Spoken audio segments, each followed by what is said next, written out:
আসসালামু আলাইকুম প্রিয় দর্শক, জাতীয় সংসদ নির্বাচনের পর আজকে প্রায় দুদিন হয়ে গেল। ফল ঘোষিত হয়েছে গতকালকেই, এবং আজকে এরই মধ্যে আমরা দেখেছি গ্যাজেট হয়ে গেছে। এবং গ্যাজেট প্রকাশের পর নিয়মটা হলো 3 দিনের মধ্যে শপথ পড়াতে হয়। শপথ পড়ানোর পর সরকার গঠন হবে, কে কে মন্ত্রী হবেন না হবেন সেটাও আমরা জানতে পারবো।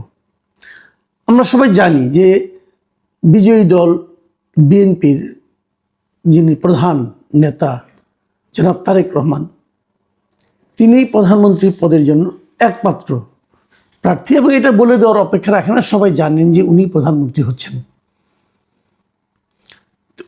ওনারটা নয় বোঝা গেল, অন্য অন্য মন্ত্রী কে হবেন, অথবা রাষ্ট্রপতি যিনি আছেন বাংলাদেশে, ওনার কিন্তু আরও কিছুদিন মেয়াদ আছে। উনি কি সেই মেয়াদ পর্যন্ত থাকবেন, নাকি ওনাকে সরিয়ে দেওয়া হবে এবং বিএনপি নতুন করে কাউকে রাষ্ট্রপতি বানাবেন? এই প্রশ্নগুলো কিন্তু জরুরি। আগে রাষ্ট্রপতির বিষয়টা কথা বলি। যিনি এখন রাষ্ট্রপতি আছেন উনি আওয়ামী লীগ সরকারের রাষ্ট্রপতি ছিলেন,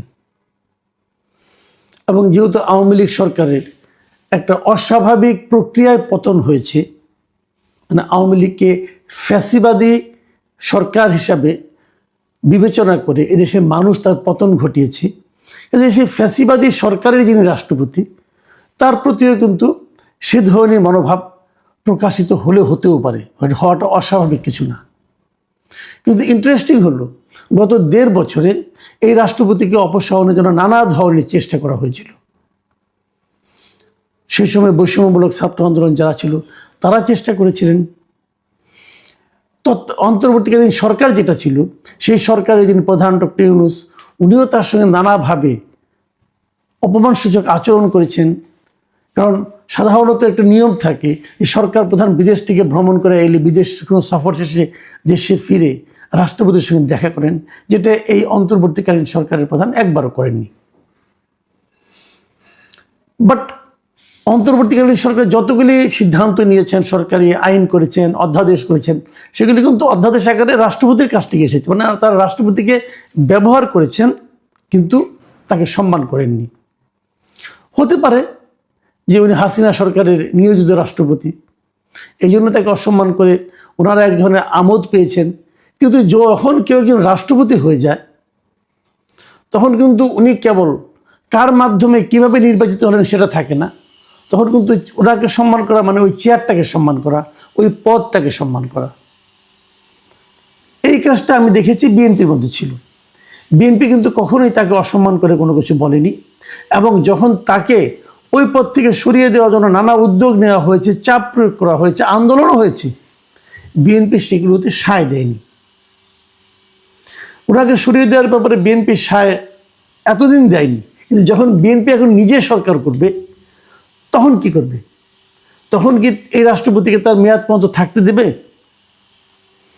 নাকি তারা নিজেদের রাষ্ট্রপতি নিয়োগ করবে? নাকি প্রধানমন্ত্রী, যেহেতু মন্ত্রী পরিষদ যখন গঠিত হবে, সেই শপথ কিন্তু এই রাষ্ট্রপতি পড়াবেন।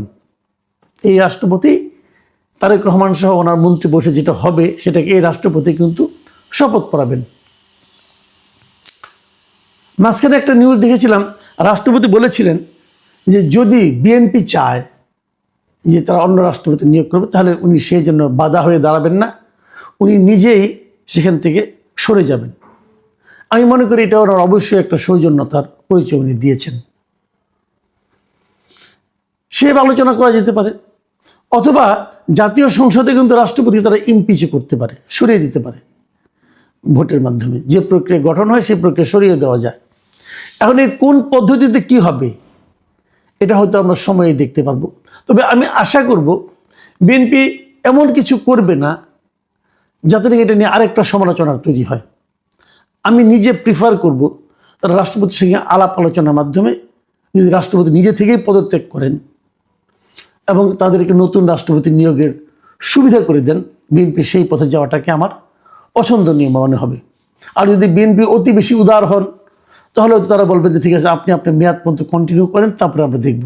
তবে সে ধরনের উদারতা আমাদের দেশে সাধারণত আমরা দেখিনি। বাইরে কিন্তু হয়। ইন্ডিয়াতে আমরা দেখেছি প্রণব মুখার্জি যখন বিজেপি সরকারে আসে, তখন কিন্তু প্রণব মুখার্জি রাষ্ট্রপতি ছিলেন, কংগ্রেসের রাষ্ট্রপতি ছিলেন। তিনি কিন্তু তার পূর্ণ মেয়াদ কন্টিনিউ করেছিলেন।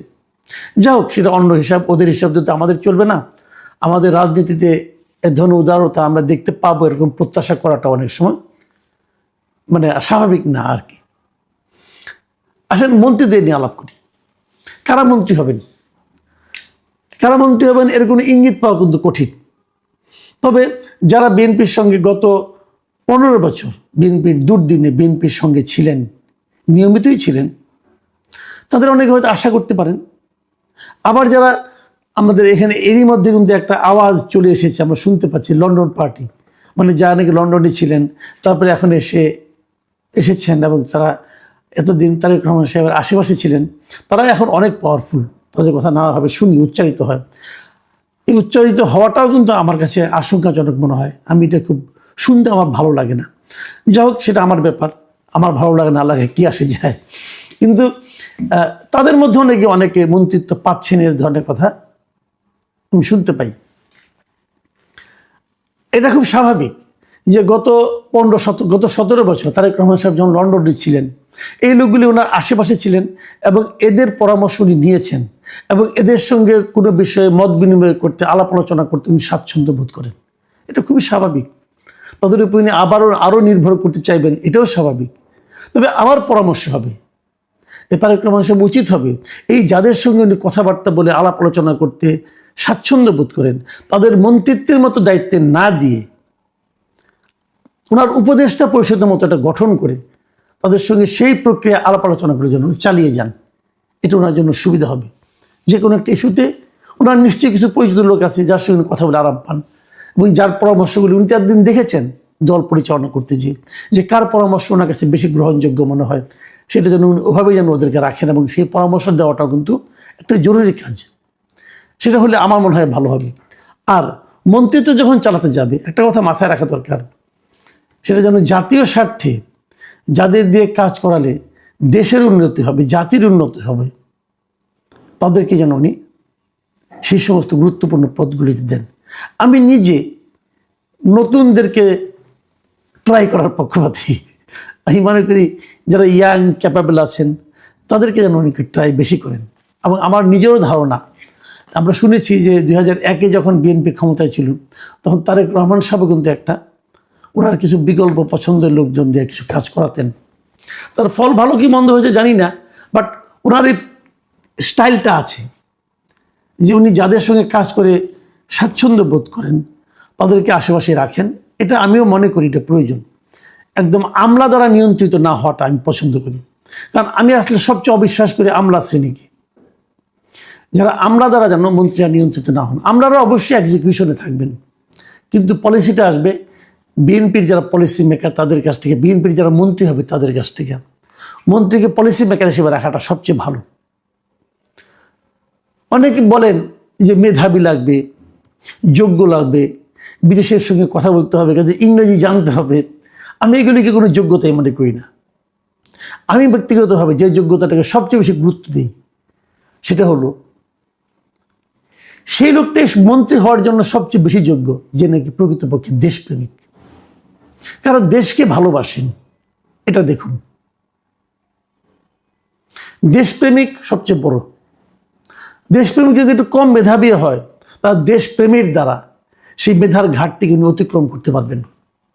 আর সেই জন্য তো মেধাবী আমলারাই আছেন, কিন্তু মেধাবী আমলারা যদি কোনো ভুল করেন, দেশপ্রেমিক তার দেশপ্রেম দ্বারা বুঝতে পারবেন যে না, এটা আমার জন্য, আমার দেশের মানুষের জন্য ঠিক হচ্ছে না। দেশপ্রেমিকদের প্রাধান্য দিন। যারা ব্যবসায়ীদেরকে আনতে হবে। যারা ব্যবসায়ী, বড় ব্যবসায়ী, একটা জিনিস খেয়াল করুন আগে, যে তারা আসলে ঋণ খেলাপি কিনা। অনেকে বলবেন আমি তো ঋণ খেলাপি, কিন্তু আমি তো রিশিডিউল করছি। এটা একটা খুবই ফাঁকিবাজি পদ্ধতি। রিশিডিউলের মাধ্যমে যারা ঋণ খেলাপি হিসেবে নিজের নাম কাটিয়েছেন, আমি তাদেরকে বিশ্বস্ত মনে করি না। তারা সুযোগ পেলে দেশের 12টা বাজিয়ে দেবেন। যারা সৎ, ঋণ খেলাপি নয়, কখনো ঋণ খেলাপি ছিলেন না, এমন লোক আছে আপনার দলে, তাদের দিকে তাকান এবং ঋণ খেলাপি যারা আছে তাদেরকে বলেন যে তোমরা এটা 7 দিনের মধ্যে ঋণ খেলাপি শেষ করে দাও, তোমার ঋণ সমস্ত শোধ করে দাও, তারপরে তুমি আসো। তুমি বড় ব্যবসায়ী হবা, আবার বড় মন্ত্রী হবা, দুটোই তুমি একসঙ্গে চালাবা, এটা ঠিক না। কারণ যখন তুমি মন্ত্রী হবা তখন তোমার ব্যবসা প্রতিষ্ঠানের সঙ্গে কিন্তু এক সময় না এক সময় সরকারের একটা মুখোমুখি অবস্থান হবে, তখন তুমি কোন পক্ষে থাকবা? এটা ঠিক না। এ ধরনের ব্যবসা প্রতিষ্ঠান তো তারেক রহমান সাহেবের নাই, তো অন্যদের যারা আছে তারা ব্যবসাটাই করুন, অসুবিধা নাই তো কোনো। মন্ত্রী হতে হবে কেন?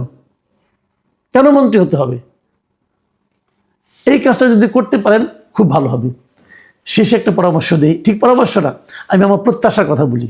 আমি পরামর্শ দেওয়ার কি, আমি আমার প্রত্যাশার কথা বলি।